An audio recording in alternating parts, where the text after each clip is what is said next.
Hi, I'm Angus at Ilmvac, and we have some fun on hand today. A few months back, somebody commented on one of the videos that's up on the channel, can you do an E2M18 from Edwards? So I went up to my container yesterday, dug through all the pumps that I've got sitting up there, waiting to get overhauled, and I found one. And here it is, and it's really looking quite sorry for itself. I did have a little sneaky peek inside yesterday just to see if it was going to be viable. I think it is, but you're going to see when we get in there. There's some serious mess going on inside this pump. No history on this. A lot of the pumps that I've shown on the channel are customer pumps that come in for servicing, and they're generally the ones I choose to film are fairly clean. Obviously, what I'm hoping to show you is the workings of the pump, not hours and hours of tearing the thing apart and trying to get it clean. This is different. This, I don't recall where I got this from. It will have been given to me by a customer who considered it end of life at some point in the past, bought something new, and I took it in part X or whatever. And it's in pretty poor condition. We will get to see the workings of the E2M18.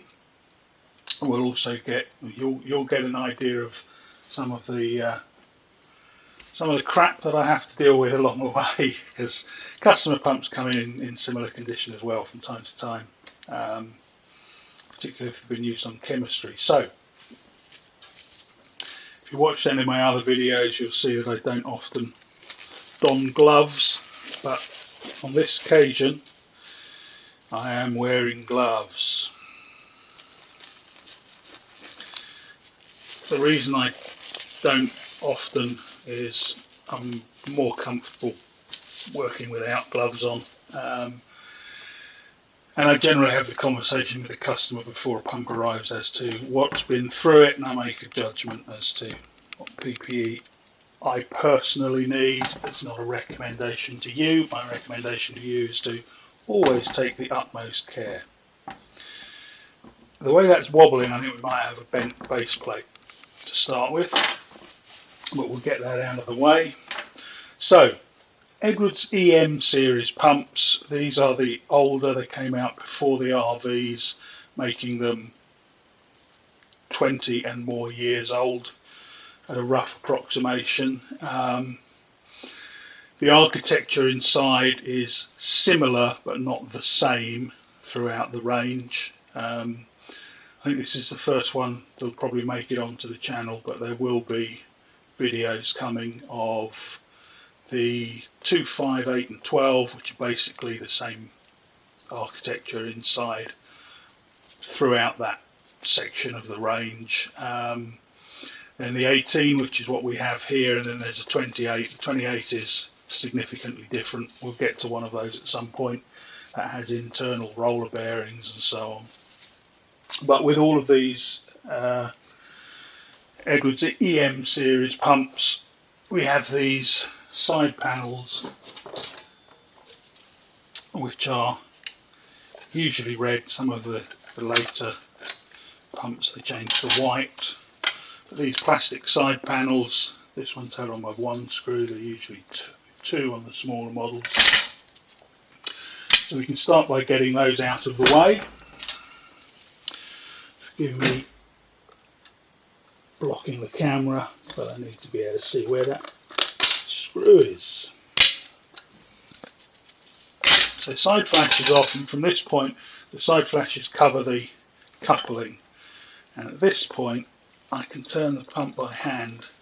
It is sticky, but it is turning, which is why I think we've got some sort of chance of getting something useful out of this. And then going to switch over to a larger Allen key. The next thing I want to do is get the motor out of the way, because it's big and it's heavy, and so it's the first thing that's going to go.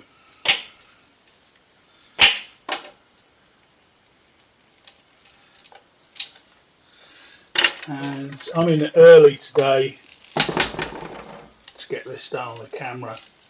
I have to pick my timing because there's other people working close by me, so I don't want to be talking and interrupting them. More importantly, I don't want all their background noise in the video. So yeah, I'm in early and it is cold. I'm in the UK, and today's just the first hit of cold weather after a long, I won't say warm, but a long summer. So I'm wearing every bit of clothing I've got available at the moment. So that's our motor removed, just 4 bolts. That comes off. This is a coupled motor. This is our coupling element, which is completely shot, dried out. And then there are the metal parts. So the motor I'm going to remove. What I'll do at this stage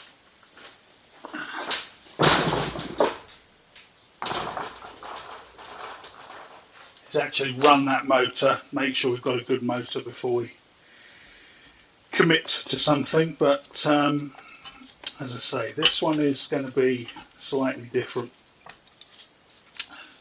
to the usual videos because of the condition of this pump. I've drained it of oil before I started. In fact, nothing came out. You'll see why when we go inside. I'm going to get this base plate out of the way, and I can, okay. The base plate has rubber feet, one at each corner. This one doesn't. This one's only got 2, which is why it's wobbling on the bench. So it's not actually a bent base plate, which is good news. It means if I can find some rubber feet, I can refit them. If I can't find any rubber feet, I can take the other 2 out. At least it will then sit flat, even though it will lose the vibration isolation that the feet provide.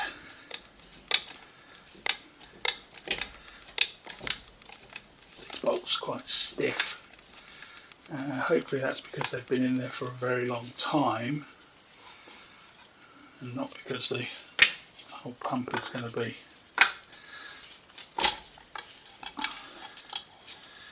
dried out and stiffened up. So 4 bolts to take that out. These are the rubber feet that I mentioned.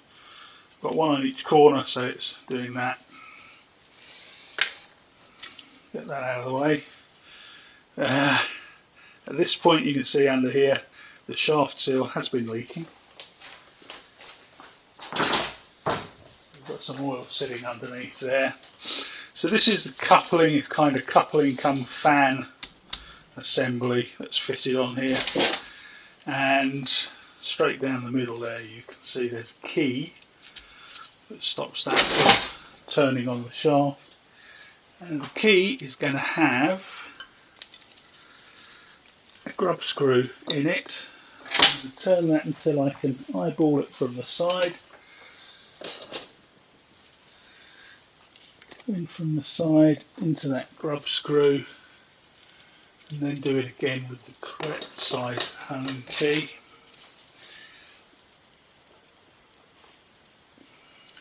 In there, and fingers crossed you can get that undone. Oh! You heard that crack off there. Again, very tight.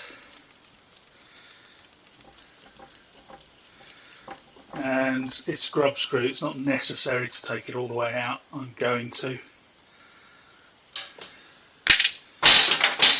I don't want it falling out later on. Is this going to lift off nicely? No, what a surprise.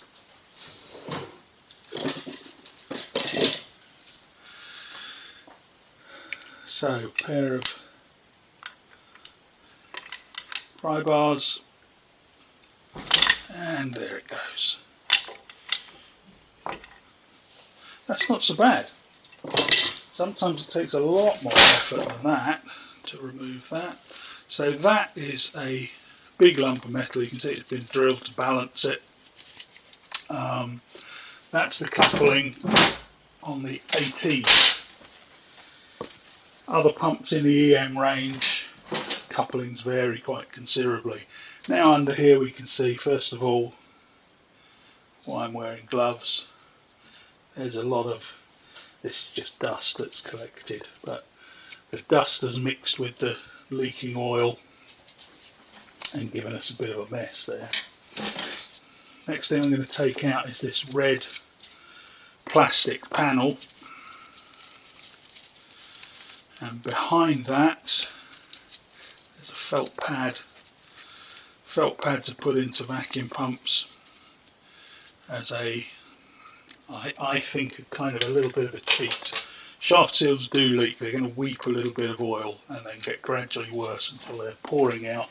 What the felt pad is designed to do is to soak up the oil when it starts to leak, so that you don't actually see the leak. My argument there is you ought to see the leak, because you ought to know there's something that needs attention. You know, you need to know when the pump needs some service work done on it. Not all pumps have them. In fact, the range that replaced the EM, which was the RV pumps, of course, they don't use a felt pad. A lot of companies still do. These are end cutters, which I use to take the key out of the shaft, and that key is what slots into the coupling and locks it onto the motor. So with that out of the way, with the 18 and the 28 in the range, this is your oil pump. Okay, it's in a different place on the smaller pumps, but on the 18 and the 28 it's on the motor end, and it's effectively an extension on the pump cartridge, but it needs to be dealt with and can be removed from the outside, as I'm about to do. So there are 3 bolts on there. I don't know how easily you can see that amongst all the grime. There are 1, 2, 3 bolts holding that on, and then next to these 2 there are 2 threaded holes, and the threaded holes are jacking points. So that screw doesn't sit next to a jacking hole, the other 2 do. So what I'm going to do is to take these 2 screws out, just wind that into that threaded jacking hole.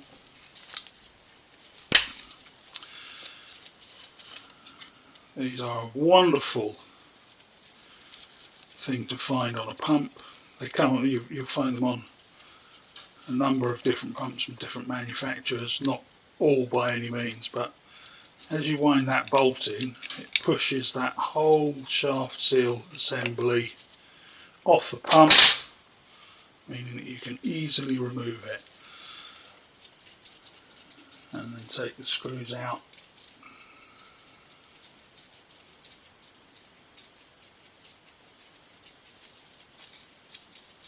So this is our outer shaft seal carrier. You can see the shaft seal sitting in the centre there.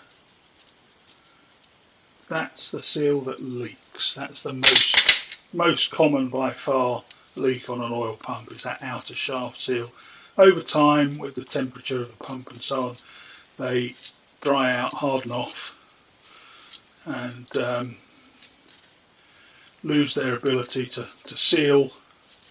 So that's where you get a leak from. So that's the outer shaft seal. Underneath that we have now got a lot of messy oil, which I'm going to clean out.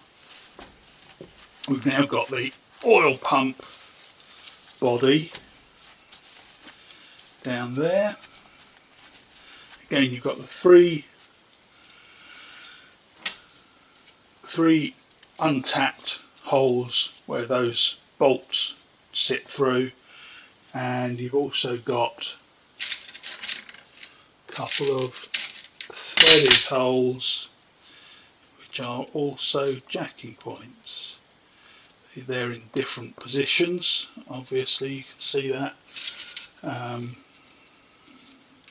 If they followed on behind the ones on the shaft seal carrier, then you'd be winding through both of them at the same time. So exactly the same idea. Wind down into there.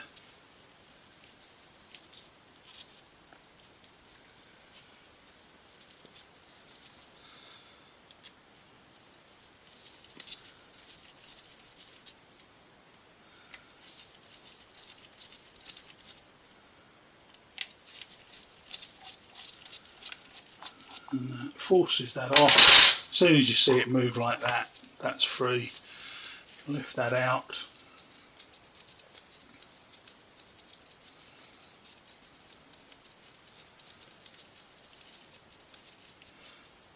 So this pump uses a vane type oil pump. So the oil pump vane sits in here, it draws up oil from one side, forces it across, pressurizes it and releases it from the other side. And the vane itself is sitting in the shaft there.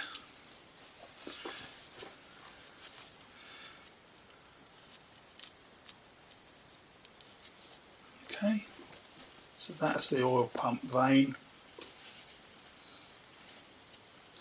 And when it's in operation, it'll be sitting in that recess there.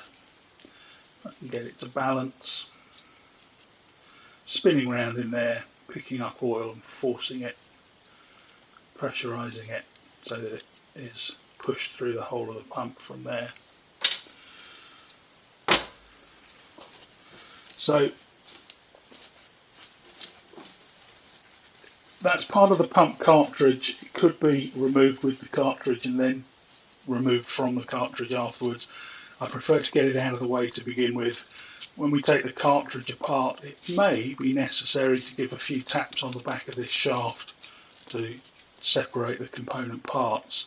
And so I want to know that that oil vane is out of the way, because if it isn't and you start hammering on that to release the cartridge components, that's the first thing that's going to fail. That's going to get crushed. And I've seen it many times where the oil pump vane is destroyed because people didn't realise that that's where it is. So that's the first part. Like I say, that applies to the 18 and the 28, but not to the smaller pumps. Be a separate video where you can see the location of the oil pump on those. So that's what we can do from the outside here.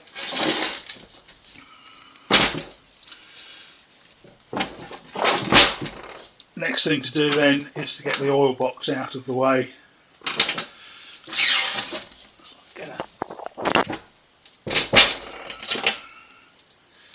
Take off the 4 bolts that hold that in place.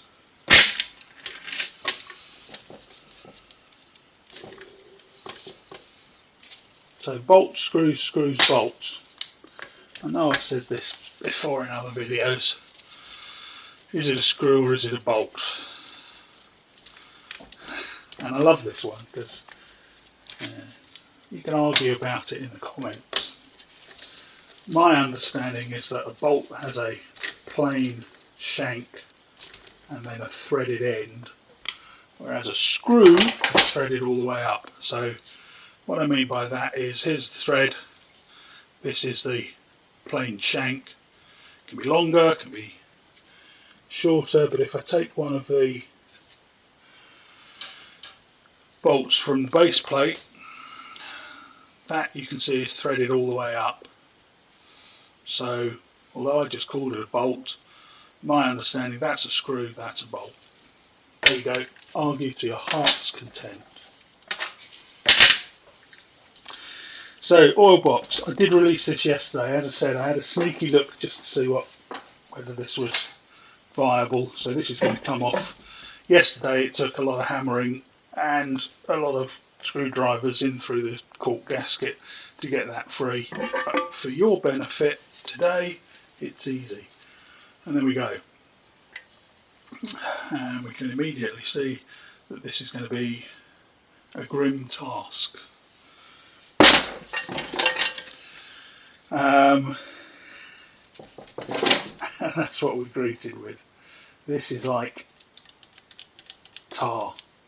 I mean, it moves. What that is the oil from the pump.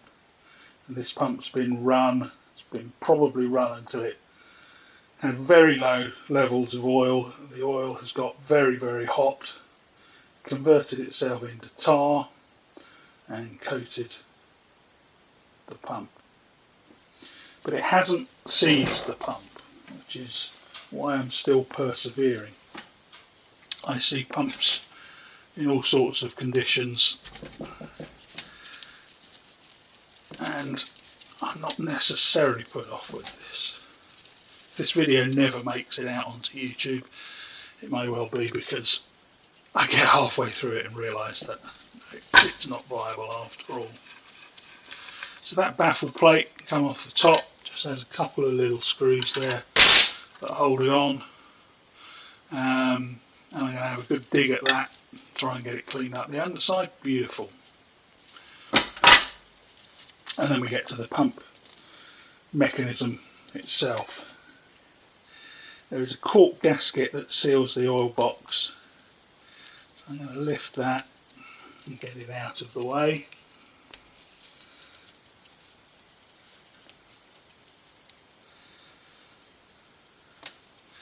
That's going to go straight in the bin. Normally advised not to throw any parts away. That being cork, it's clearly not reusable, but just as a general policy, it's useful to keep all the parts of the pump, including the replaceables, the O-rings and so on, just so you can refer to them. In case the kit doesn't seem right or there's something missing from the kit, it's useful to be able to get back to those.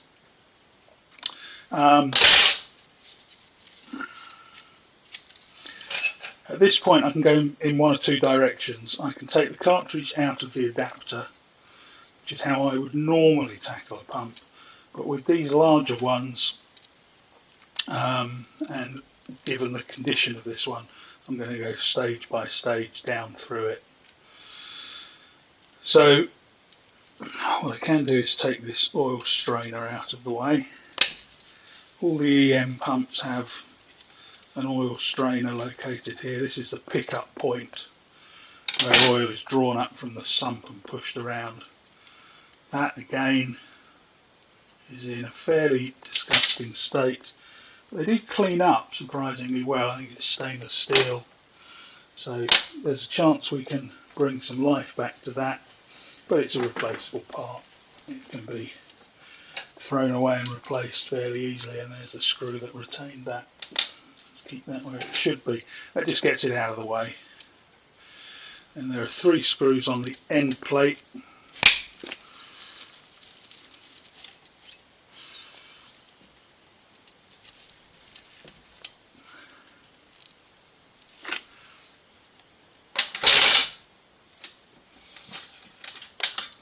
It'd be slightly easier on myself and use a longer armed key to break those loose.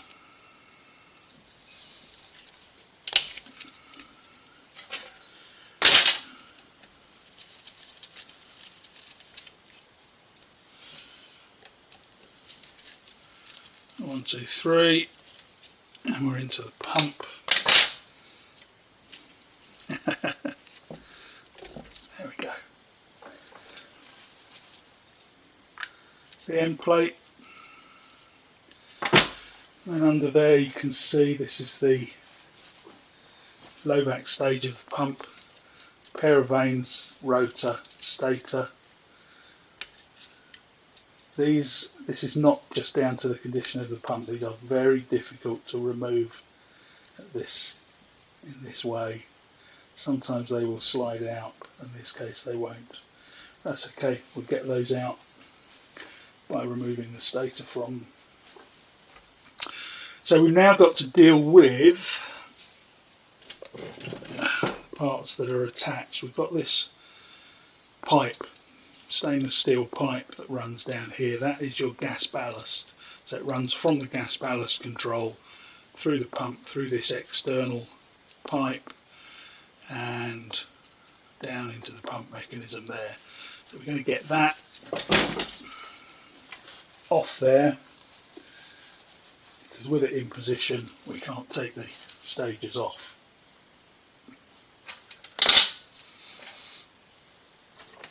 Now I do need my 3mm Allen key.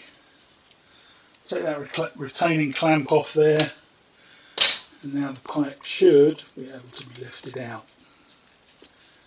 There we go. And then once that's done, I can free it up from the other end.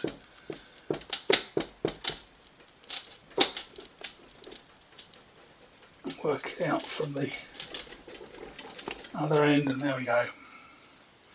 That's the gas ballast pipe. That will just have air going through it. Or if you're posh, you can use nitrogen to ballast the pump.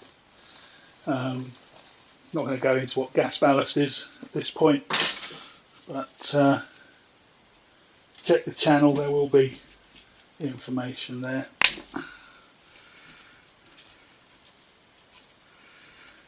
I've got a covering plate here which is securing the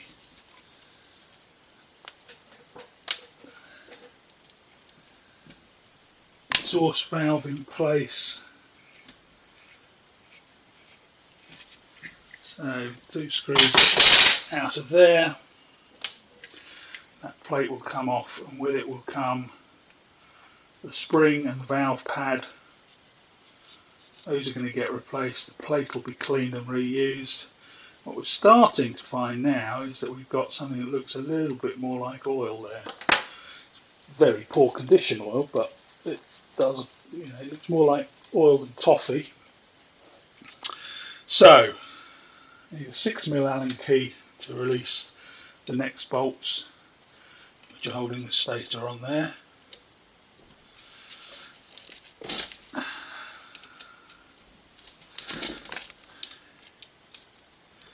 And these are coming undone surprisingly easily. So the very fact that I was able to turn the pump over by hand just by pushing on the coupling from the outside of the pump told me that it wasn't seized, and that the pump cartridge, although it looks awful right now, may well have life left in it. Even if the pump is seized, it doesn't mean the pump is dead. It's not terminal. There are a lot of reasons why a pump can seize, and many of them are recoverable. So I've got the bolts out of that. So that section is ready to come off. Doesn't want to, and generally these are going to be very tight to remove. What they have helpfully done is the 2 slots here. There's one here, there's one over on this side. So what you're going to need to do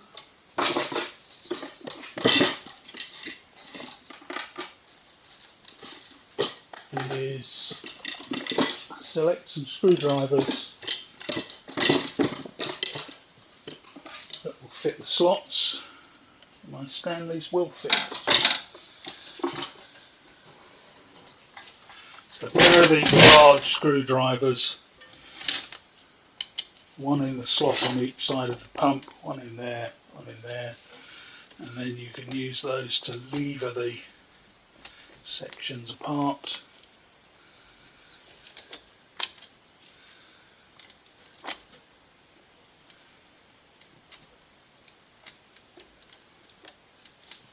there is movement. What's going to happen is eventually those screwdrivers will just lift off there, and you can see that coming away fairly easily. So with that, the vanes that I couldn't pull out by hand have lifted out of the rotor, and now I can easily get in there and just pull those out. So the vanes and springs and pins are all there.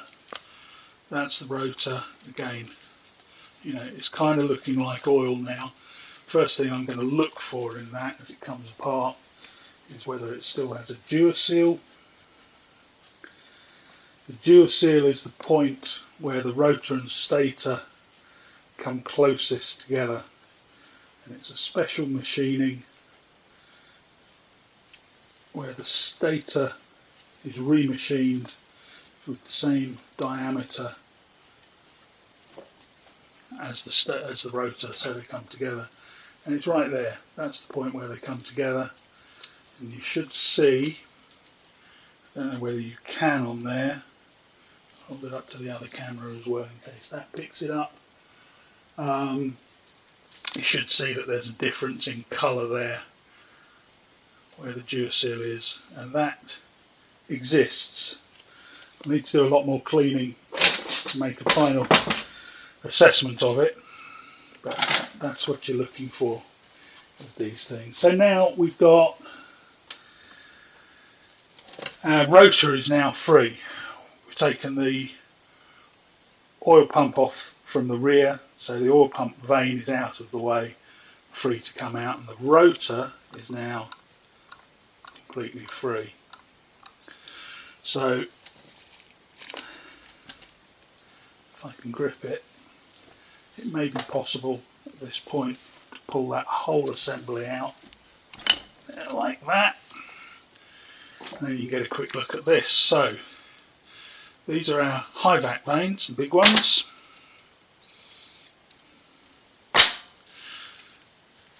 Around here, that square channel there is where the oil pump vane was sitting, and then the low vac vanes were sitting up at this end. And all of the EMs use this technique, which is a single rotor providing everything. So your drive is on this end, coupling, oil pump, high vac, low vac, all on a single piece of steel. In most of the pumps that you see these days, so the RV that followed this and most other manufacturers, they'll use a separate rotor in each stage, and then there'll be a coupling element between each that provides the drive. EM's one rotor. So we've just got our stator here as the final part to take off here, and then once I've taken that off, I'll come back and look at what's sitting on top of it. And I'm going to need a longer arm to crack these bolts off. And it's still going to be a struggle.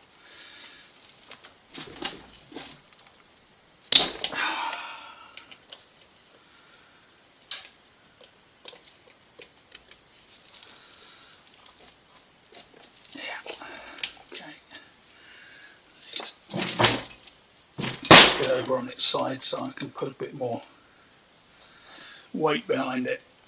I have plenty of weight to put behind it. So that's those two, and then there's one up the top here which is currently covered by the valve plate.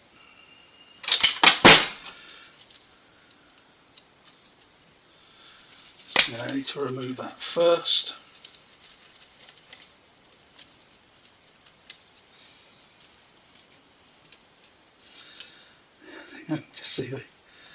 Just see the head of the screw hiding down there. Can't get into it right. Okay, let's go digging in the dirt. Obviously if there's gunge, this is mega gunge, but if there's gunge in there and the tool won't go in, then you've got a problem. There we go. Get those screws out.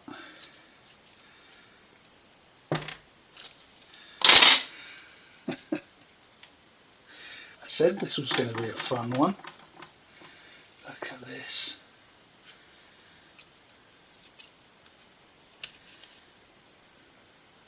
That's just... yeah, let's not think too much about that.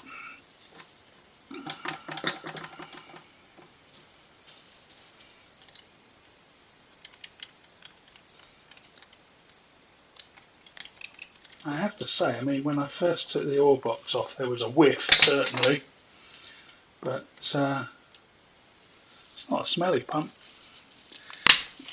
generally. And there's the third screw out of there. Then that plate can come off. Underneath there, two more of those springs and valve pads. These are the interstage pressure relief. When the pump first starts up, there's a huge amount of air trying to pass through it, and this stage, the high vac, is much higher volume than the low vac stage that it feeds into. So to prevent it overpowering the second stage, it has these interstage valves that let that pressure off. Once the pump is down to vacuum and the volume of air flowing through becomes very small, those will stay shut and everything will transfer through. So that's the valves removed from there, and that also exposes that third bolt holding the stator to this adapter plate. So I can get that released now. There we go. Tip it back over, take those bolts all the way out.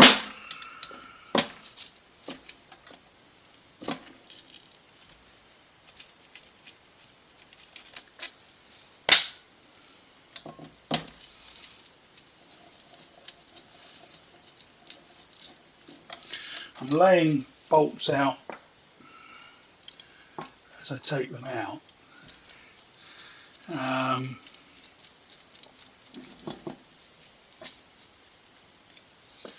I know how this goes back together, and I know how to figure out which of those bolts and screws go in which holes. If you're less familiar, then obviously it's wise to keep the bolts and screws together with the parts that they apply to make reassembly more easy. So that is the bolts removed, and the stator should now come away from the adapter plate. There's no slots now to push a screwdriver into, so the alternative route is like this. I hold the stator, give the adapter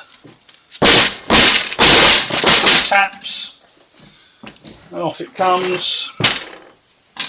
So that's the adapter plate, that's where your inlet to the pump is.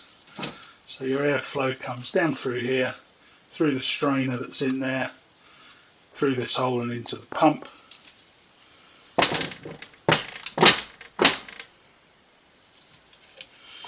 Comes into that hole in the back of the pump, through the cavity and into the stator where the pump mechanism lies.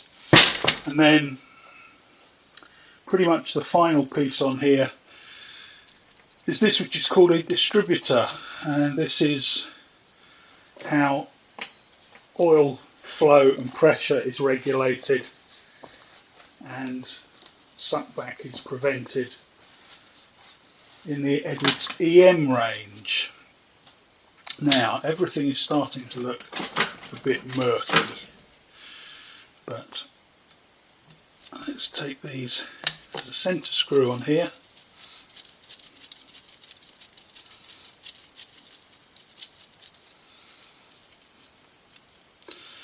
and it is sprung, so on a clean pump it does sort of spring apart. On this one nothing moves quite that easily.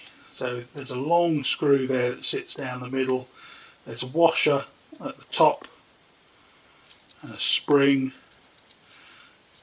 exerting downwards pressure onto this distributor, and then if I try to see how this is going to come apart with difficulty.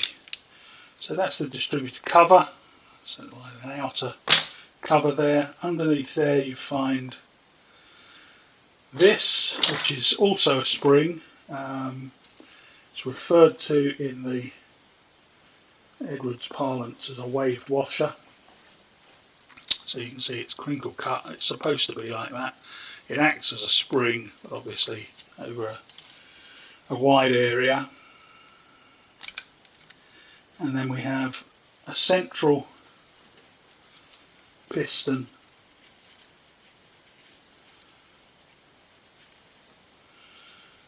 like that. I'll reassemble these once I've wiped them so you can see how they fit together.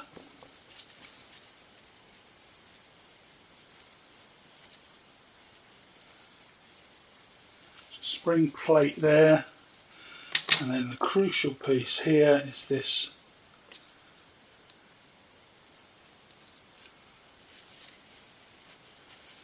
rubber diaphragm type of piece, and the body of the distributor is underneath there. On this size of pump, the 18 and the 28, there's an extra screw holding this down. On the smaller pumps, that central screw provides all functions. So this body actually comes off there, away from the stator. So underneath here, this is all part of the stator casting. Through here there are oil ways. Oil pressure comes up underneath this body. Pressurised oil is being fed up here through the smaller holes through underneath here. That applies itself to the underside of the distributor rubber. If there's sufficient pressure, then it will lift the everything's getting dirty again.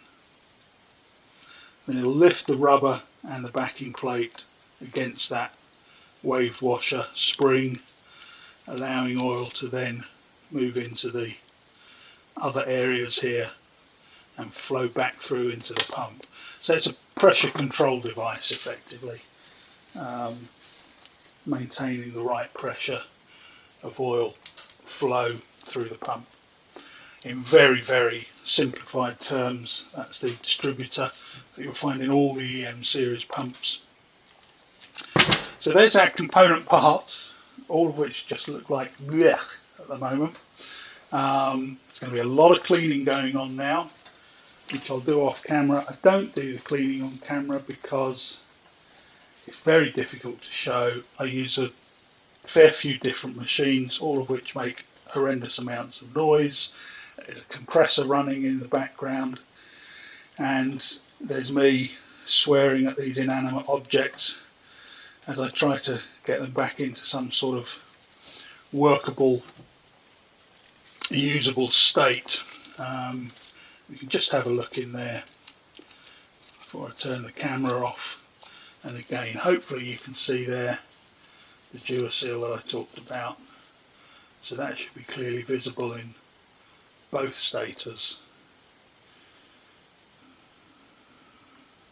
Hopefully that's picked it up. It's just there where my finger is. It's the point where the rotor and stator come together, and then the oil performs the final seal. There's a thin film of oil between rotor and stator at that point, which provides the final seal. That's what gets you the 10 to the minus 3 millibar figures that you can achieve from these pumps. I'm going to take these off camera and start the cleaning process. Hopefully everything will be good and I'll be able to bring it back and show you the reassembly.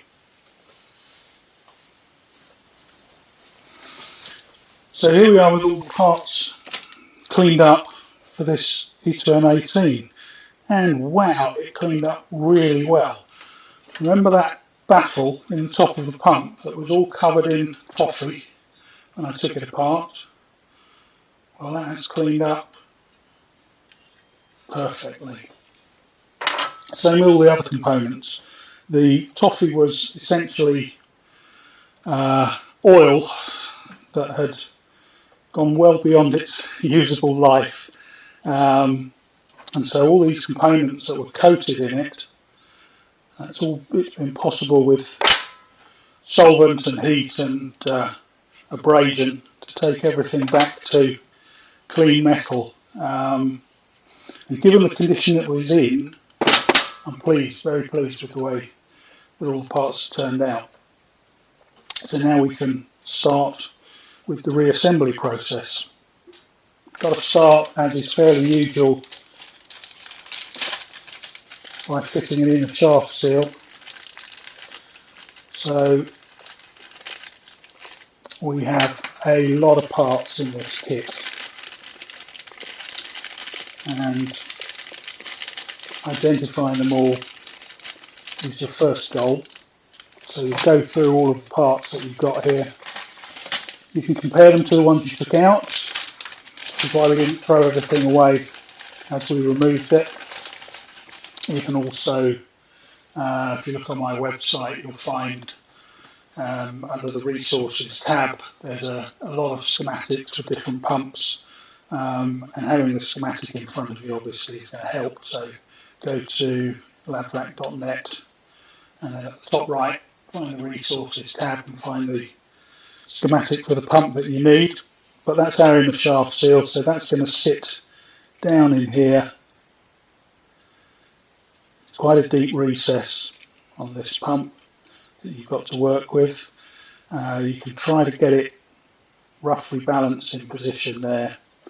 And then what I like to do is take an oversized seal driver, bigger than the seal that I'm pushing in, use that to drive it in initially.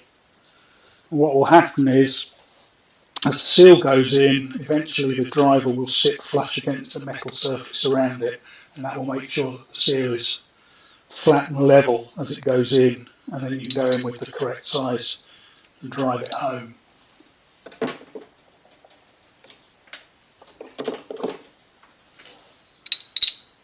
I'm going to check the size on that, and that will do the job that I want. Just got to move over to the solid bench over here to drive that home.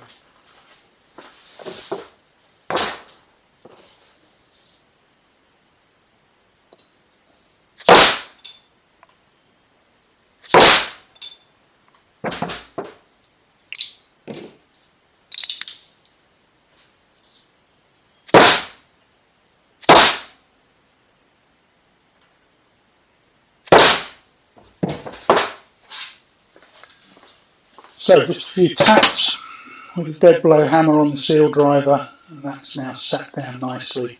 To test that it's all the way home, what I like to do is use the adapter plate just as a stand for the stator, and then I'll just apply a little bit of oil onto the rotor, just a small amount at this stage to help it to go through that seal. And then I'm going to lower it carefully into position. You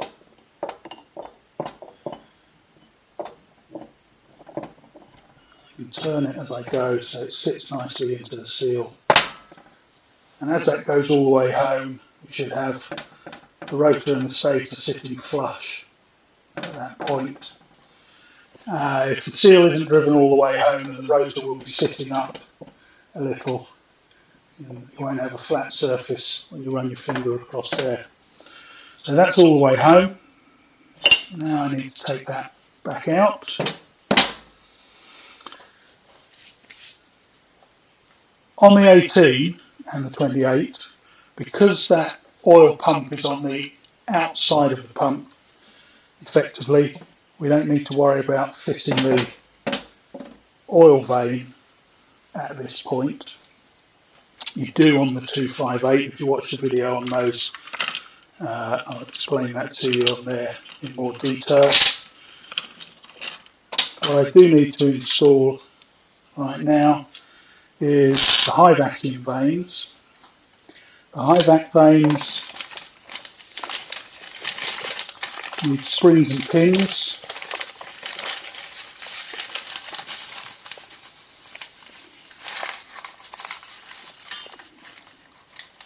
So you do get an awful lot of parts to these pumps.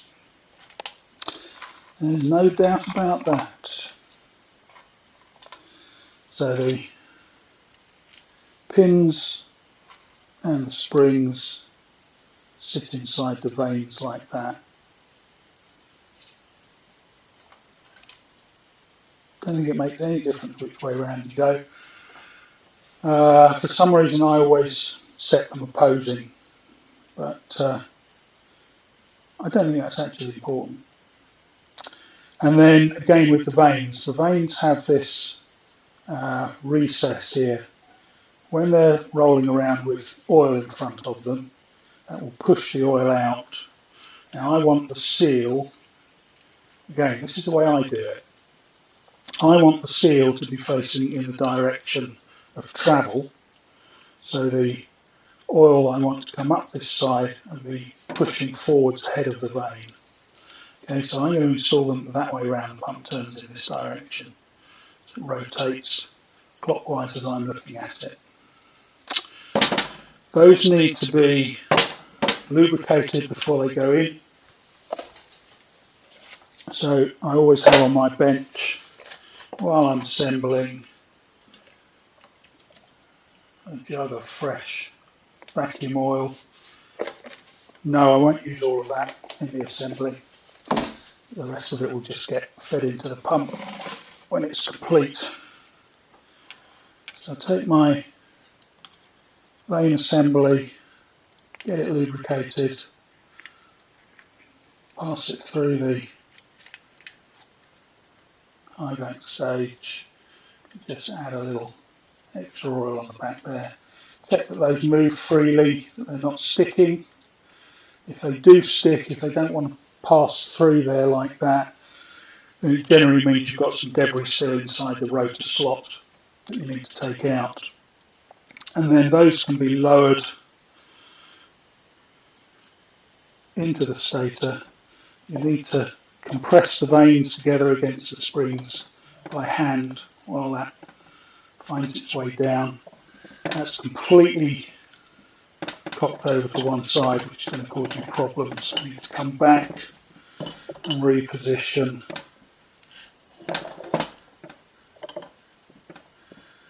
Make sure that that's dropping through nicely like it did before, but now with the vanes. Give it a turn, and that's now sat down, and again I've got that flush edge between the rotor and the stator, so I know it's sat all the way down. I want to get some more lubrication in here.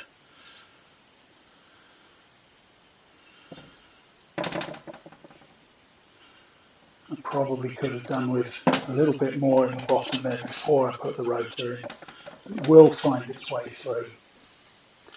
And then always bearing in mind the direction of rotation of the pump. In this instant, the inlet port on the adapter and the inlet into the pump is over here, which means that the rotor is turning in that direction. It's not the same with every pump. So I can't say all go clockwise or go anti-clockwise, it varies from pump to pump. So you need to figure it out for the pump that you're using. And then it's best to only turn it in that direction. If you wind it backwards, with some pumps there are parts that will catch or damage the vanes if it's running the opposite rotation. So that's feeling okay. Now we need to populate the O-rings on this surface before we can fit the next part. So we're back to the O-ring bag. This bench is not quite big enough to house all the components for this pump. I normally assemble on a separate bench, but because of the way the camera is set up, I have to do these on the disassembly bench. So we've got a bunch of O-rings. Got to find the ones that fit the recesses. So there's our first one that's going to seal between the two stator bodies. Sit that in there. There's a fair bit of oil around there from where I've just lubricated it. That's no problem. That's going to be good.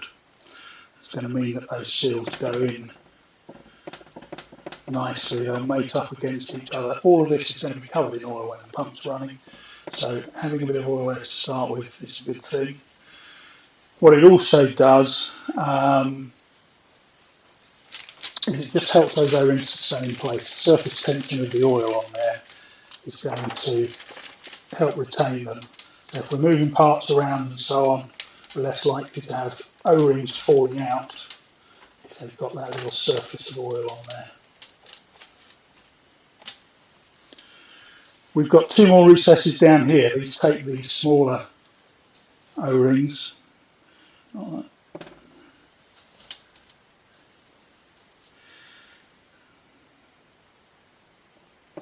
Not those ones though.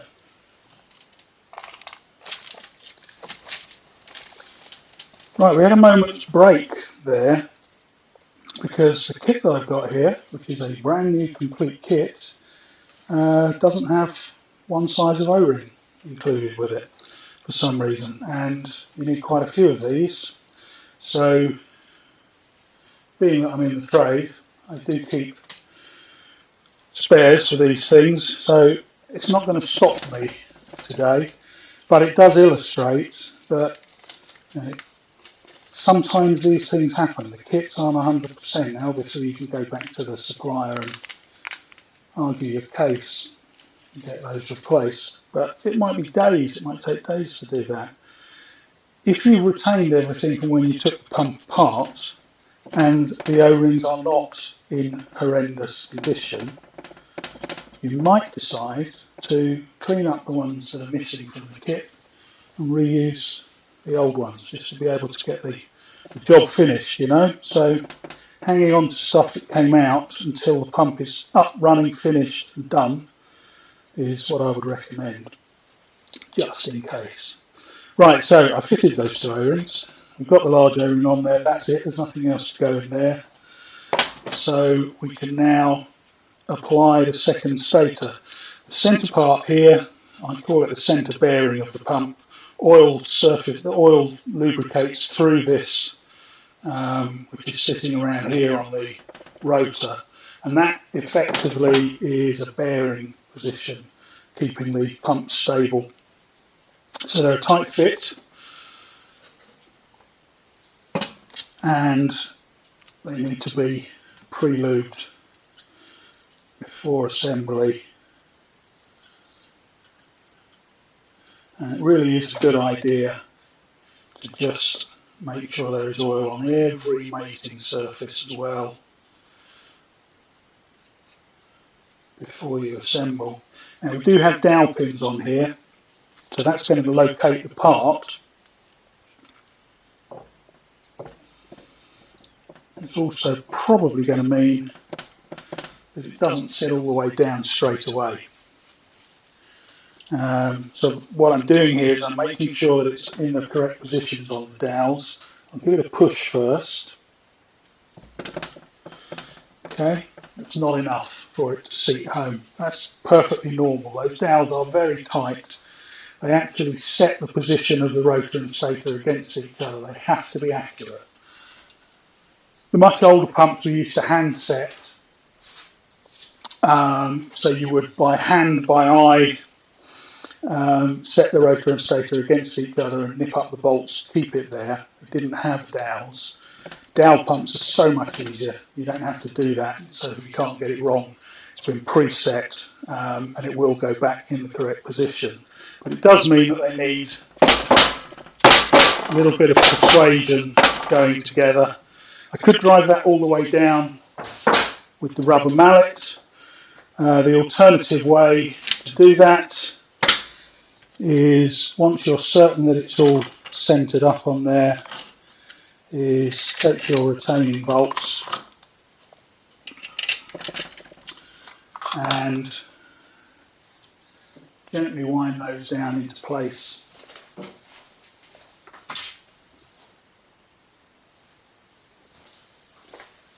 With a 6mm Allen key. Do that bit by bit all the way round, so take them all down till they're flush, and then a couple of turns per bolt, alternating as you go round, so that the pressure's equal and you're not tugging down on one side more than the other. And that will also draw the two parts together, pushing the dowel pins into place as you go. And once they're nipped up, not a massive amount of force required. You won't find torque settings for things like this. It's done by hand with experience. But they do not need to be wildly over tightened. The O-ring does that here. So that's those two sections of the pump together. What I do like to do all the way through the assembly process is to turn the pump by hand to make sure that it's not sticking, it doesn't have any points where something's catching. In order to do that, it's very difficult to just put your hand on the shaft and turn it. With these pumps, they need a bit of torque to get them going, so what I'm going to do is take the shaft key, pop it into place on the outer shaft. It's not keen, but so long as it's roughly there, it doesn't have to be all the way seated. Then take the coupling and slide it over there.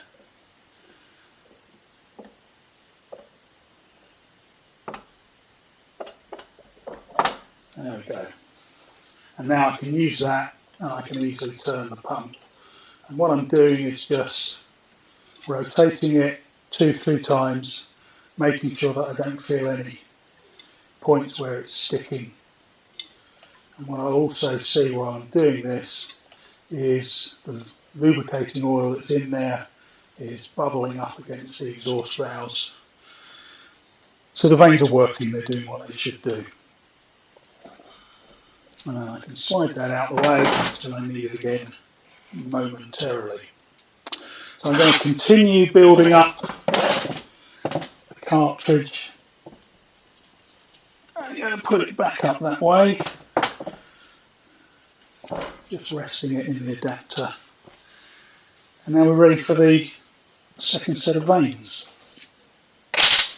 Second set also get new pins and springs. These ones are tiddlers though, these are the same ones that you'd find in the smaller EM series pumps. So they drop into there. And again, I'm going to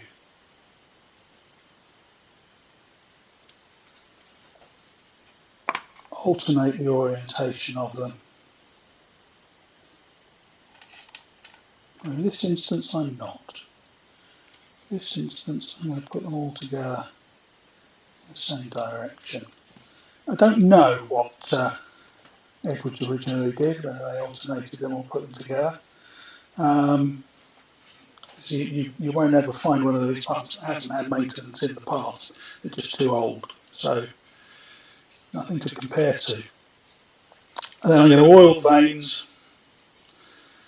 bring them up to the slot in the rotor, compress them together against the springs, and they should slide down happily into the rotor If they don't, which that one didn't, then just recompress.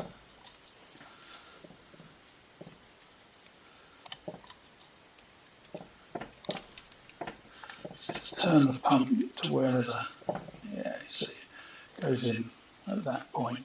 Just a little bit too close to the jaw seal, there was just a little bit too much tension required there. So just turning it that extra little bit. And then we've got a smooth, flat surface all the way across there, where the rotor vanes and stator all come together. Another set of O-rings, and again we're kind of guessing sizes, comparing, finding the one that fits, which is that.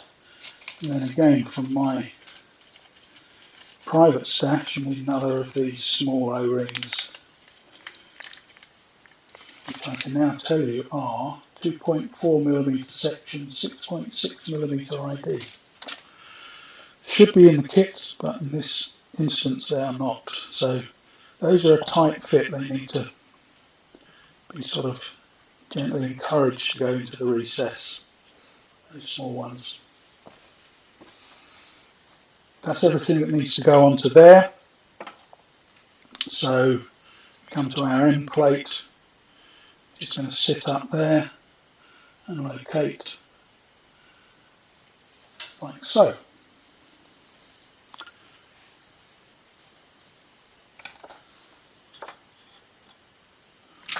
Then we need to identify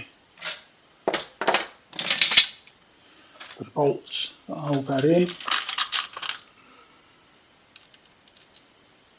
1, 2, 3. And the 4mm Allen key. Making sure that they give them a wiggle as they go in. Making sure they're not tight. Again, this is why I use hand tools. Don't ever use power tools or air tools assembling pumps. You need to know that everything is winding in freely, and then nip those up.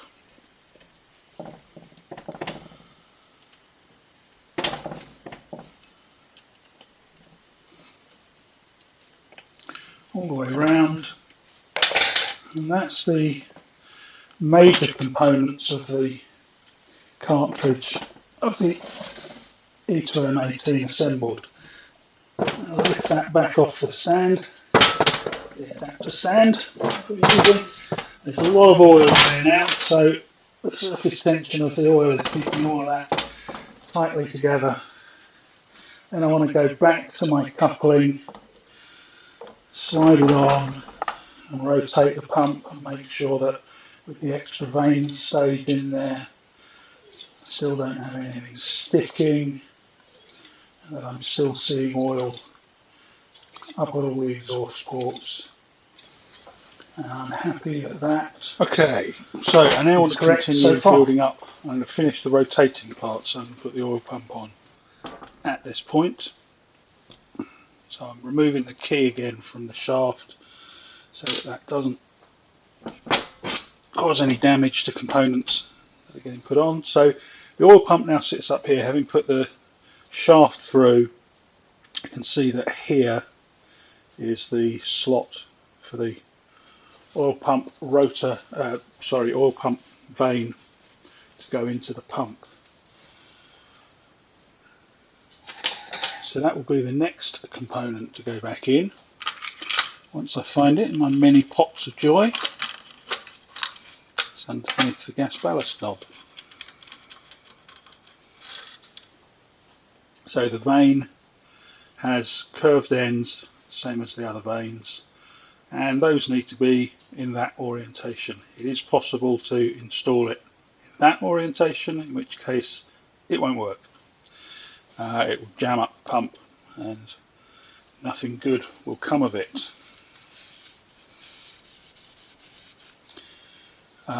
It's actually the next day. That brief pause for you was a whole day for me, where I had to go off to Oxford and visit a customer, and many other things happened. Many other things happened. Now, in order to install this, that oil vane has to slot inside the oil pump body, and the oil pump body is offset to the rotor. So the easiest way to get it all to line up is to turn the, here we go, key back in, turn the shaft until we've got it in a vertical position. So with my coupling loosely attached, turning in the direction that the pump runs, I'll just bring it round until you can now see the vane is there in a vertical position. Approximate, and then this will drop over the top, and I can, by twisting it, I can align it so that the vane drops into position correctly. First of all though, we need to put the O-rings into here. There are two, one each side.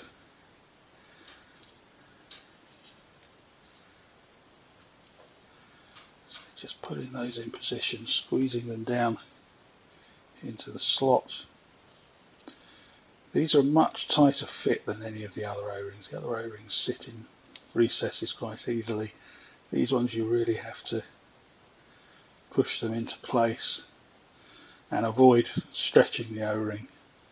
So you see my thumbs are one either side. Try and keep them one either side so that the force is equal. So those are in place. They can get a little bit of oil on it.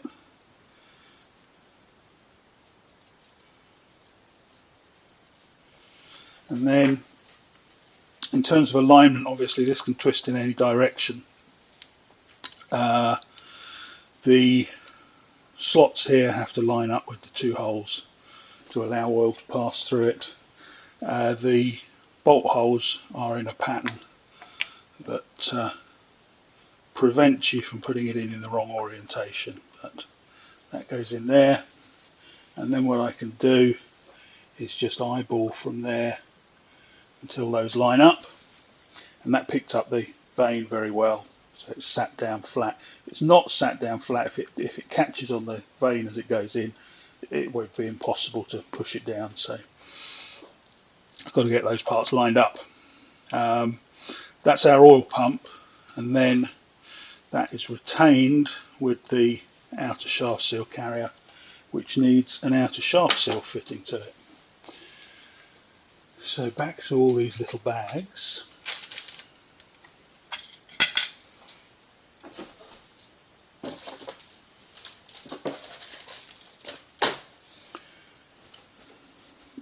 There we go, they're on the bench right in front of me. This kit contains two outer shaft seals. They're identical. In some pumps you run one, in some pumps you run two stacked up. Basically do what came out. Again, compare to what you had. This pump was running a single O-ring, a single shaft seal, which is sufficient. You tend to put the double ones onto pumps that are going to run for extremely long periods of time without being switched off, just to give them a backup effectively.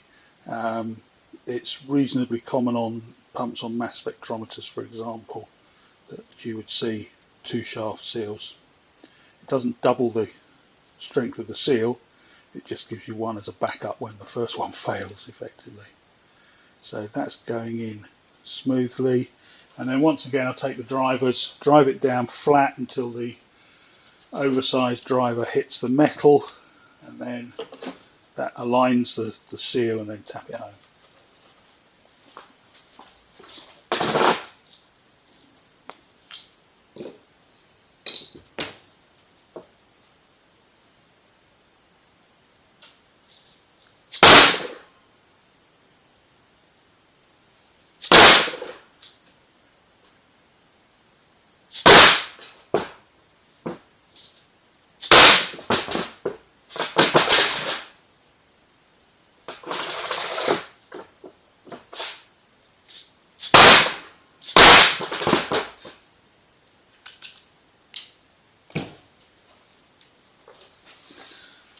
So that's driven in. I will just point out, when you're working on this seal, because you're pushing it in from the effectively inside of the shaft seal, you've only got a very small lip for the tool to fit on, so you have to be extra cautious to make sure that no damage occurs to the seal. It's a tricky operation, but with a lot of practice, which I've had, you can do them reasonably easily. And then this assembly will sit on top of the oil pump, aligning all of the holes so that the bolts can go through.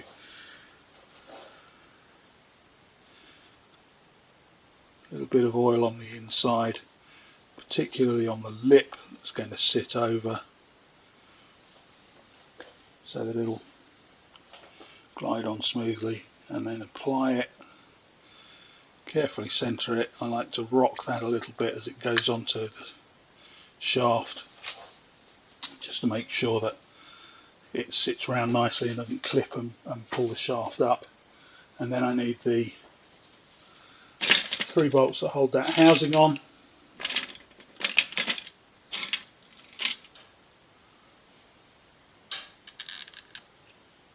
One.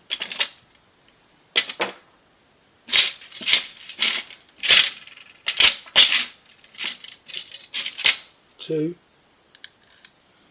and 3. They were there, just couldn't see them. Drop those through.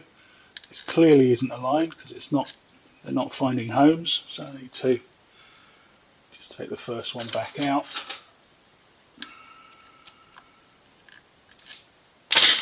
And rotate this until I get 3 aligned holes, which is there. So I put it on out of orientation, and these then you can see sitting down. This will pull down onto those O-rings on the oil pump body.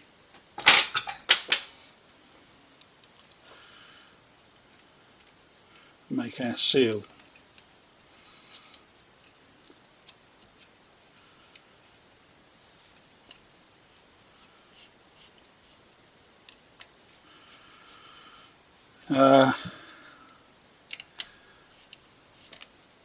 This video obviously is intended to give you an idea of what goes on with servicing. I can't go into absolutely every nuance of everything. If you have questions, use the comments box below and I will do my best to give you a timely answer. I do training courses for pump technicians, users, people who would like to know. We do one-day courses where I'll go on site and we'll strip down several pumps and go through all of this step by step with a lot more information. If you're interested in that, contact details are below, please get in touch. So there we go, that's all the rotating parts. So at this point, once again, I'm going to check that I'm happy with everything. Yeah, that's good. It's all running smoothly. I can tip the pump back down.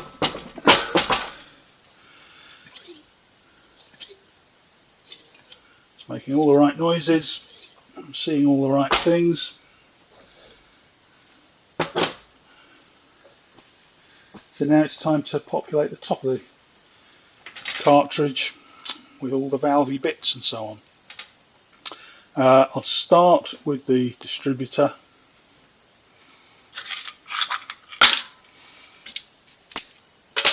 All the distributor components are here and they're all clean. Now there was a screw holding that down, was there not? Let's hope it's that one. Underneath the distributor there are 2 O-ring recesses, so back to my bag of O-rings that were missing from the kit. 1 and 2. They go in there to seal the oil passages.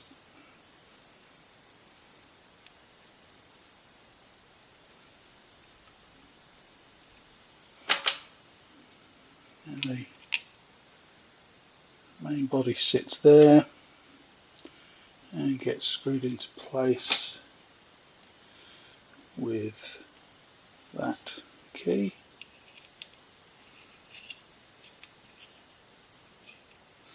No, it obviously isn't that screw. I did think it wasn't going to be a 4mm for that. So where is my 3mm Allen key?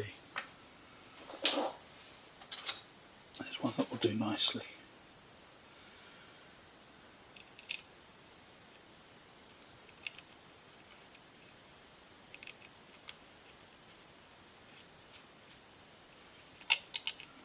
That screw is too long.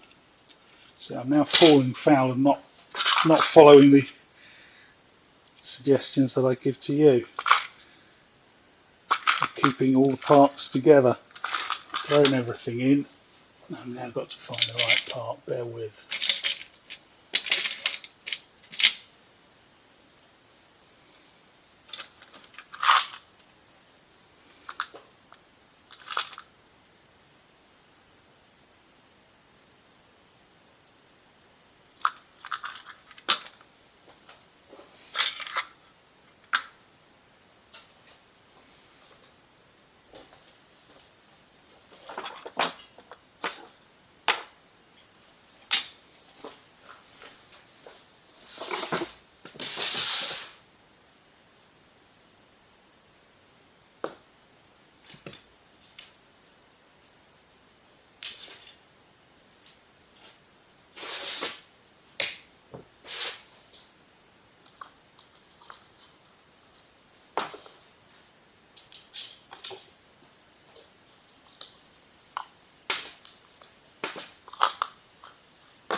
Okay, I'm back. It was the right screw, but I forgot to put the washer on it, and that makes up the difference between it holding and not holding. So I put that screw in there. This is still able to move around, so I'm going to take the screw that drives all the way down through there, just momentarily put that in there. That gives me the orientation, and then I can tighten a little bit there, and then I'll redo that once the other components are fitted and make sure that that's all aligned. So distributor rubber, fits onto the piston like that. So that sits in the middle of the distributor body. It then has this stepped plate sitting over the top of it, and then a new wave washer that sits over that. Then the cover can go on, and then the bolt, which has its large washer, will get then a new spring. Spring sits there, bolt drops down through the whole lot. Should be still aligned. Press down on the spring to start the screw. So there we go. That's all in. Tighten that until it stops. And then that little holding screw on the side can then be finally tightened off. And everything's aligned. That's the distributor into position. I'm going to move from there. I'm not going to put the interstage valves in first. The reason being, when this is assembled to the adapter, there's a bolt that goes through there that you've got to be able to get access to. So if you put those on and put the cover on, then you have to take it off again to put the bolt in and then put them back on again. I don't always remember that that has to happen. Quite often put it together and then have to go back and take it apart again.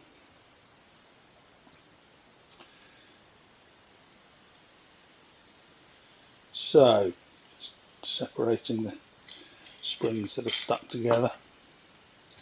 Got various springs for our exhaust valves. These are the new valve pads that are going to go in. And we've got two different sizes of spring. The higher tension springs go to the interstage valves. The lower tension springs go back here. Again, there are multiple extra parts in the kit because the kit covers a variety of flavours of the pump. So that sits down there, and then we have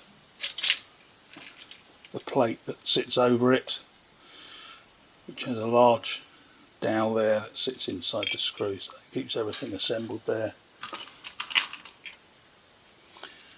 And then from my random pot of stuff that I took out, take a couple of those, tighten that assembly down.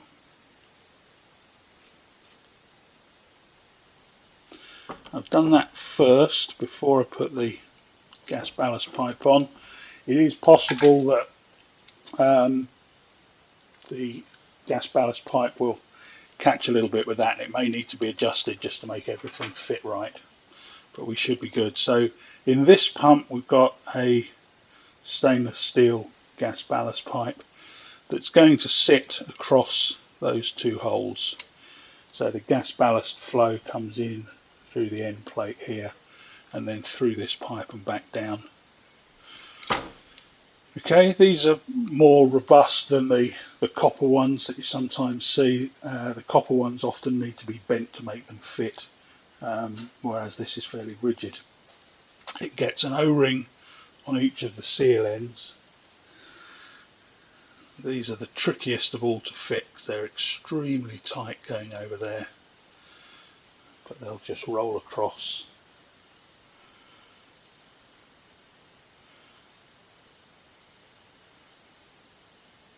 And drop into their grooves, and then that pipe is ready to fit.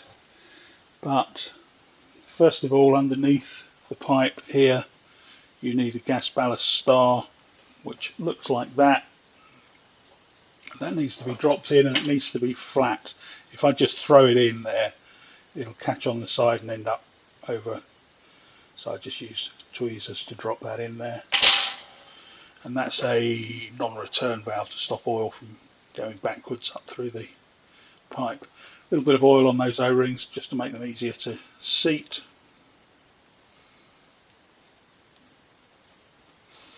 and then the pipe sits in like that.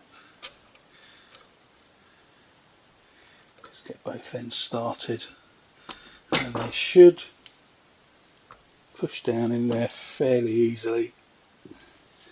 That one hasn't sat all the way home, but I can encourage it to do so, like that.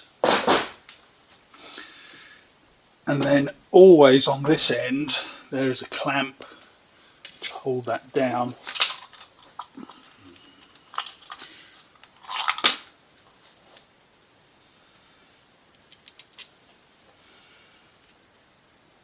Which sits right there.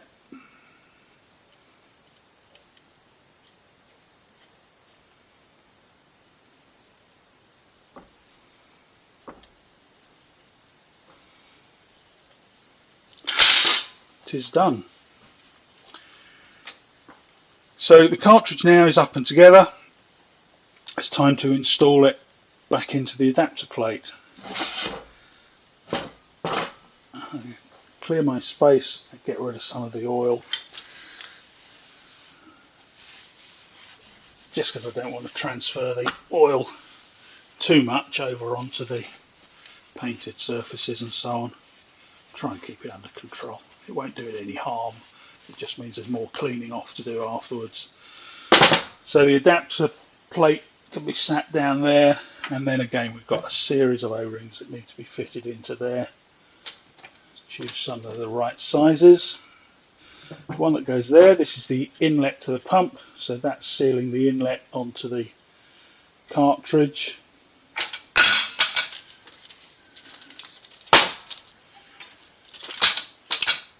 There's a proper big fella, not that big, that big. Sits down in there.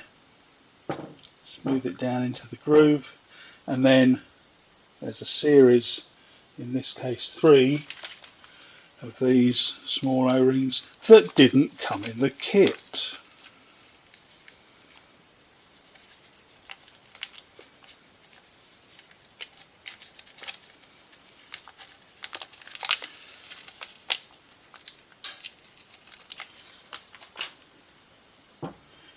Right.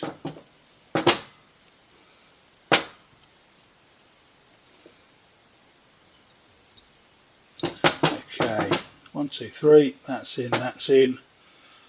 A light touch of oil onto those.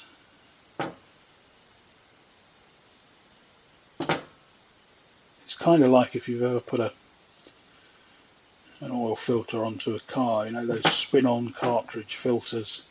And they always recommend that you lightly oil the seal before you tighten it up. Just helps it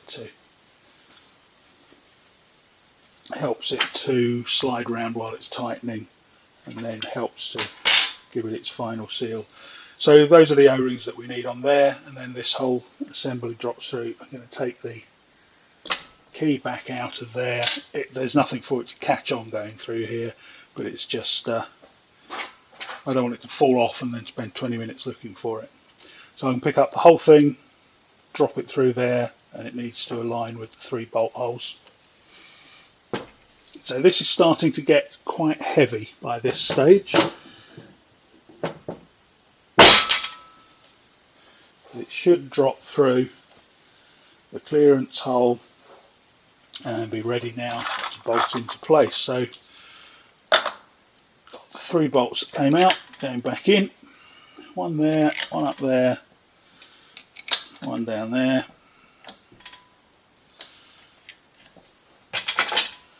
And then with a 6mm, and you do need ball end Allen key for these bolts because they have to be done at an angle. The tool won't go straight. So you need Allen keys with, they're called ball ends for exactly that. It looks like a ball.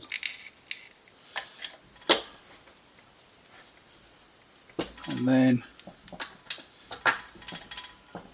stage by stage tightening those 3 down.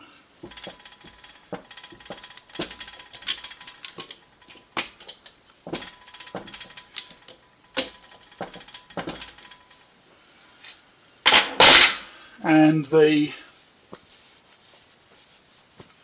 cartridges on the adapter. So again, where do you go next? What do you fit next? What we've still got to go on here is the valves. So there's that top bolt, that's now in position, so we can put the interstage valves into place.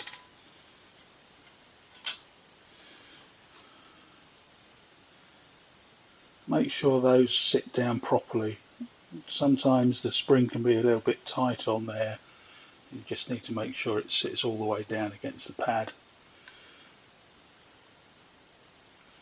Those sit there, and then the cover goes over in that direction again, with the two studs going into the springs. And just make sure they align properly and they drop inside the spring and don't compress onto the spring, which will cause it to pop out and not work. 3 more screws going into there.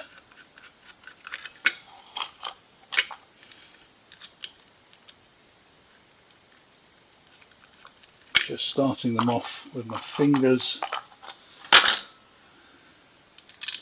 to make sure they're going in smoothly.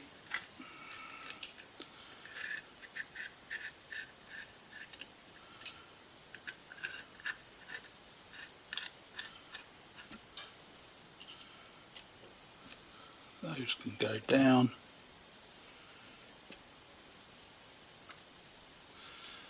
And now we've got everything back onto the cartridge. So with the final part is this baffle that sits across the top here. I'm going to tip this once again back over. Grab the screws.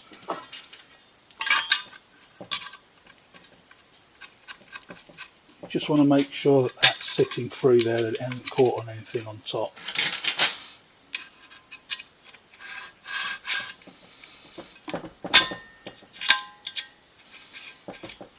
And what that does is the outrushing oil that sprays up when the pump's running just hits that inside of that baffle and comes back down again. It's just to help prevent it spraying out of the pump. And I know I said that was the final part, but it's obviously not the final part, because there's always another final part, which is the oil strainer. These oil strainers get 2 of these. These are square section. They look like O-rings from a distance, but they're actually square section. One sits underneath there. One sits over there. And then the strainer sits between the 2 seals. And it's clamped into place by that ring. Which is why I had 1 more screw left in that pot.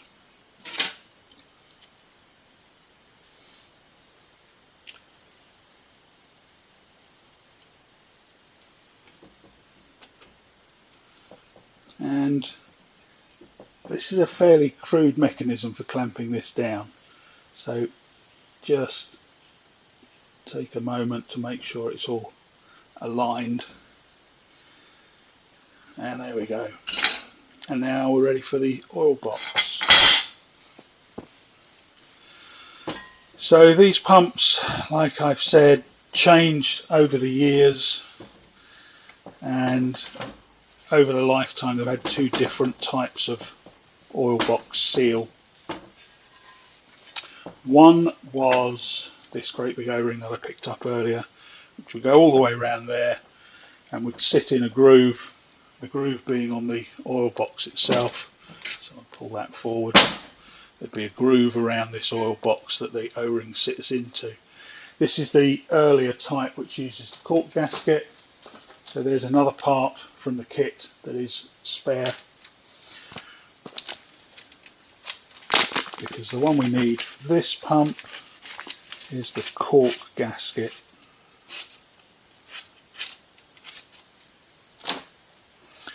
which will sit over there. Orientation wise, it can go in any direction, but it will only fit in one direction because there are dowel pins on the outer edges there. So if you get it to fit on the dowel pins and all 4 of the threaded holes are visible, then it's the right way round. That goes like that. The oil box goes over there, and again there are recesses at the centre here for those dowels to connect to, so it's actually quite easy. It self-aligns, as it were. Once it's sat down on those, all the bolt holes should be good to use.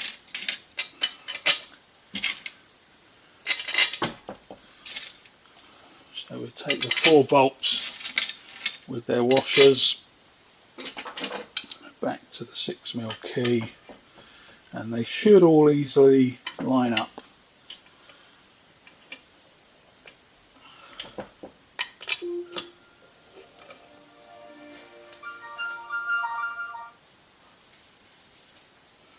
Must be time to do something. Must be time to do something. Yeah, everything's lined up beautifully, so I'm going to go around again. It's a cork gasket under there. You want to put the pressure down onto it evenly, so don't tighten one bolt fully home.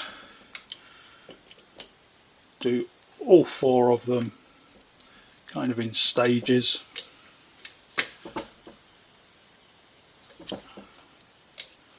Until they wind in, and I feel that the tension is correct.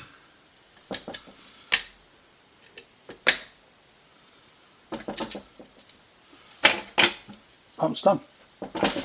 Totally finished, apart from all the other bits that are still lying around.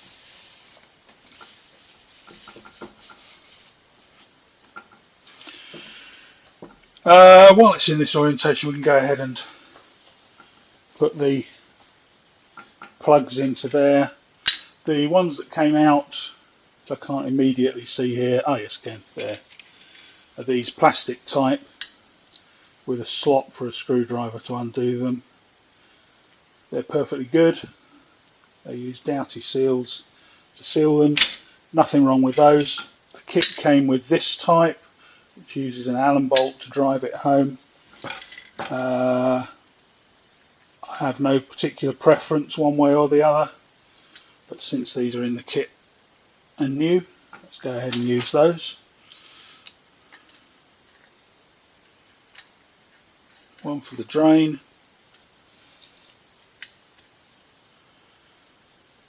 one goes up there. That extra port there can be used to pressure drain the oil from the pump. Probably wasn't intended for that purpose by Edwards, but it's an age-old technique that allows you to drain the oil very, very quickly with huge levels of danger by running the pump to pressurise it, blocking off the exhaust and forcing the oil up a dip tube that runs down from that port. Not recommending that as a way to drain oil. I've never done it myself, I must admit. While I'm here, I'm going to just take that label off, because that's an old label from a previous owner, and it's only going to lead to confusion down the line if it's left on there. There's a job I wish I'd never started. I should have just left it alone, because it doesn't want to come off.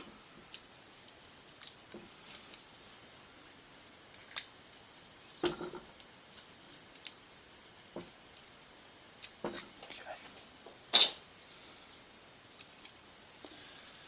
And that, incidentally, doing that to take out, it was a cork gasket, is how I ended up with the plaster on my finger. So again, this is not a how to do it video,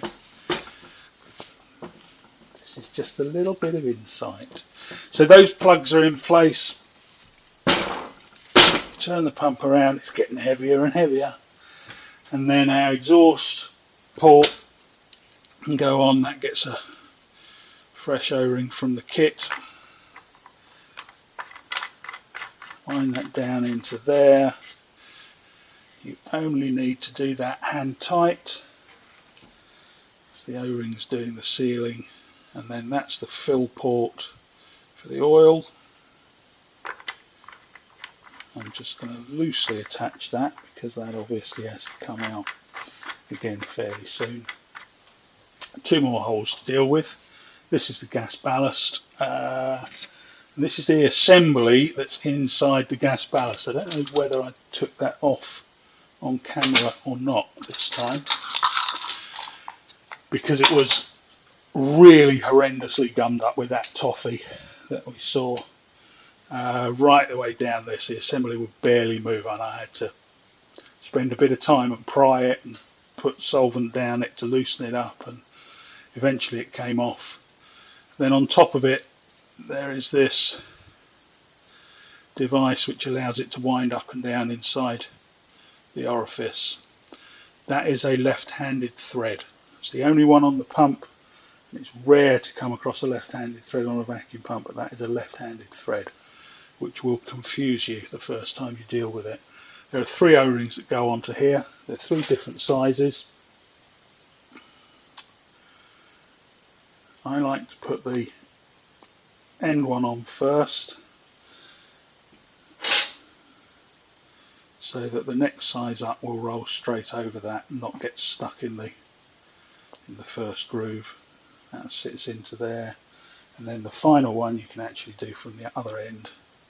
It'll fit over there and roll onto there. There are 3 O-rings that seal the gas ballast assembly, and this is a piston that moves up and down as you rotate the knob. Slightly more sophisticated than the version that's in the smaller pumps, but tricky to get aligned, because if I just unscrew that momentarily, you can see that this is offset. The hole is offset to the screw positions. You basically want to drop this in so that the 2 threaded holes are lined up. So it goes that way. If you put it in that way, you'll never get the top to fit on it. You also need to have this installed first. Left hand thread. There we go. Fine, once it finally catches, it's running smoothly. So that drops into there. It's going to sit down like that. This plate holds the whole thing together, sits over there. Okay. And then that can be pushed down, and then before I push it all the way home, I'm going to drop the screws in just to make sure that as it goes in they're aligned with the holes.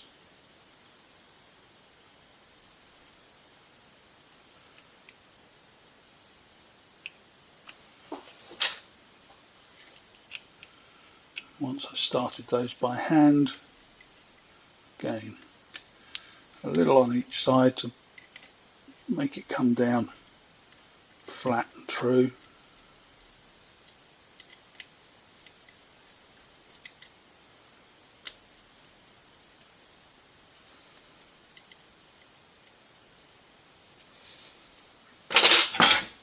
And the black plastic knob sits over the top. This one is extremely worn. I might have to replace it because I think it's rounded off to the point that it might not actually work the mechanism. But we'll see.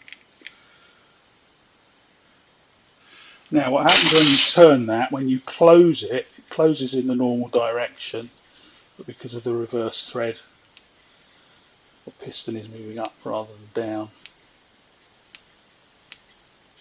And I'm not sure whether that's actually engaging. It has come to a stop, so maybe it is. So when it goes on to test, I'll have to test whether that's working. Easy enough by unscrewing it. If I get the noise that says gas ballast is on, and if it turns off again when I wind it shut, then it's working. Otherwise I'll just have to find a replacement knob for that. Here we're at our inlet. This strainer came out. The strainer cleaned up really well. That just drops in there. Then we have the fun of installing a circlip over it.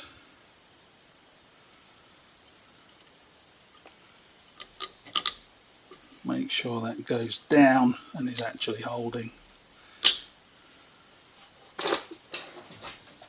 That's in. And then the inlet sits on top of that. The inlet gets its own O-ring, which is not the same as the ones that are fitted there. It looks it when it's sitting on the bench, but it's a slightly larger size. That just threads down onto there. Again, hand tight. The flats on all of these are for undoing them. They'll be very tight when the pump's been run for years at high temperature, but for doing them up, hand tight is sufficient. That's essentially the pump back together. We now have to do the motor reassembly, but the pump there is good.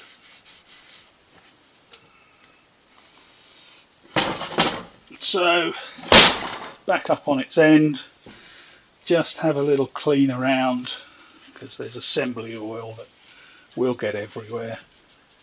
Just try and get that out. If there are any large areas, spray a bit of solvent on and that'll clear it up. So everything's there, everything's looking good. I always just like to eyeball that shaft seal again and make sure that it looks smooth all the way around, which is good, it does. So the key, which has been in and out and in and out, is finally going to go in for the last time. So this time I'm actually going to pay attention that it's sitting down properly, that it's all the way down into the slot. That's good. Then the coupling can go on, and again, because it's the last time it's getting assembled, give it a little clean, make sure there's no assembly oil that's picked up from the bench, and that slides onto there. Then we've got the grub screw which goes in from the side. I'm going to fit it now, but I'm not going to tighten it all the way home, because when the pump goes on to test, when it first starts up, I'll just allow it to find its own position. What you don't want is for it to be too high or too low, so that it's not engaging properly or fully with the other half of the coupling, or that it's so close to the other half of the coupling that it starts to get noisy. So the grub screw goes in there. The general rule is that, it's a very general rule, is that the coupling will sit flush with the end of the shaft, and that should usually be the clearance that it needs behind to be in the right position. But as I say, that's not always true. On a 28 the shaft comes right the way through the coupling and the whole thing looks very different. So, still got all these bits left over from the kit. The kit, as I said, covers a lot of different pumps. This one, for example, this O-ring, on later pumps you have a removable sight glass similar to what you see on the RV series that came afterwards. This pump doesn't have that, so we're not going to use that seal. So again, compare with what you took out. If you didn't take anything out of there, then you don't need the replacement part, it's just surplus. So again, pump's turning nicely, it's free, it's not sticking, it's making all the gurgling noises that mean the oil's moving around, the assembly oil's moving around inside. And I'm happy to progress. So the next thing to do is to put the rubber element into the coupling.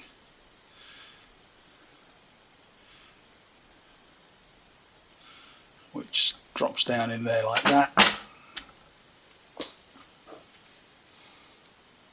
And I'm going to tell you on camera, you know, do I cheat with this? I've missed a stage out. So let's go back. I was so busy looking forward to getting the coupling on one last time that I overlooked the felt pad. So the coupling's coming off again because our felt pad should be sitting underneath here to soak up the leaking oil when the pump's worn out and needs servicing, but you don't want to do it yet. Felt sits under there. The plastic cover goes on, and these two slightly grubby screws go in to hold it in place. And I missed it out.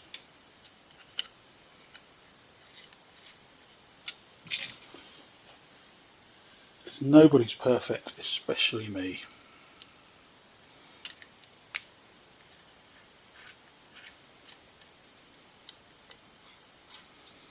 Now, really don't tighten these screws up tight, because this plastic becomes very brittle over time with temperature, and they're very easy to just crack. If your plastic cover is destroyed beyond belief, just don't bother putting the felt pad in there. Literally all it does is delay the time between when the pump starts to leak and when you notice that it's leaking. Right, and the coupling goes on for one more final time, and we're good to put the motor on.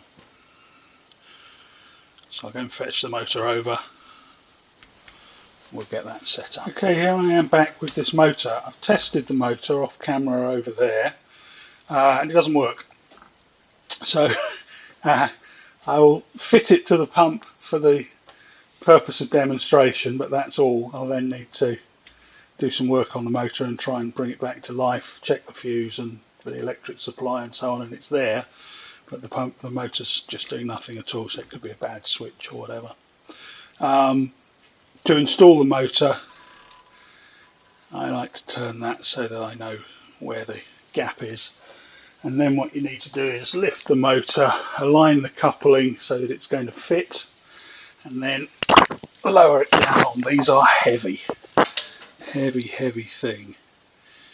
Try and get it as central as possible as you bring it down, and then hopefully it will engage the lobes on the rubber coupling correctly and drop into place. More often than not they don't. They need a bit of cajoling and a bit of wriggling.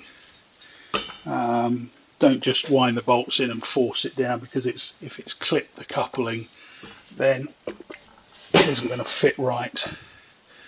What you can also try, sometimes it's happier going in if you start with the rubber on the other side and then realign it.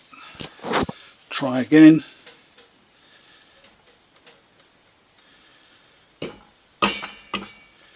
It's very difficult with some pumps with an open coupling. You can look in from the side and see which of the lobes of the rubber aren't seating right, and then you can get a pick and just push them into position. With this, because of that combined coupling and fan that was on and off the pump so many times, you can't see anything looking in from the side, so you just have to go by feel, and that feels about right. And then I can put the bolts in. Same story as with all the others. These are stainless fasteners going into an aluminium thread, so be careful. Wind them in with fingers first of all, just to make sure they're going in straight and that there's no problems, you're not going to tear the threads out. And then I can feel that's gradually, just with the weight of the motor, it's gradually moving itself into position. They are tight when the rubbers are new, but that's just sitting down there. So I can get all 4 bolts in. They'll all go in like that. Tighten them down. Then there's the base plate to go on. There's a lot of spare dowty seals. Some of these pumps will have side ports and so on that need to have seals taken off if they're being used. On some other models, those ports will either not have been machined in the first place, or if they're not going to be used, then a screw will have been put in with Araldite so that it's fixed permanently. So there will be a lot of Doughty seals left over because there's enough in the kit to cover any eventuality.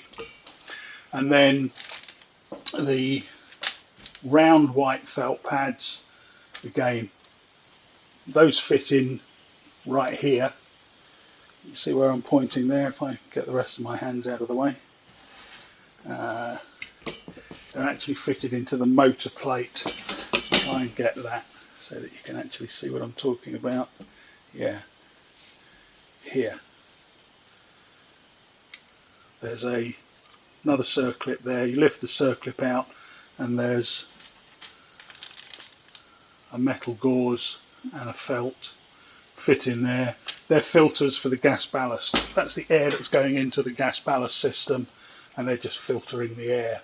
I haven't replaced them in this motor. Like I say, the motor's not working, so it's not worth doing at this stage. If I can get the motor to come back to life, then I'll do the rest of those parts. Other models won't have those in place at all. They'll have a banjo bolt through there which threads into the adapter, which allows you to put any gas you like, nitrogen normally, in as the ballast gas. So there, again, lots of different versions of these pumps, and hence the big pile of parts that are left over unused on this particular one. So with the motor in place, with the base plate in place, the final thing to go on is the side flashes. On these, they're just a single screw in the middle, so they fit into place like that. Screw them in exactly as you took them off. I'm going to stop at that point. That's everything that would need to be done, but until I can get the motor operable, there's no point in fitting it. So I was able to fix the motor. It turned out it was the lead that was bad, but this is a fixed lead on this pump, so I had to take that out and rewire it and wire a new lead onto it. But that was what it needed, and so I buttoned that back up, filled the pump with oil, and it's now going to go on to test. It has immediately gone to 1 × 10⁻⁻3, so it's passing tests at the moment. It's just going to run for a few hours now to be sure, but it's all done. Thanks for watching.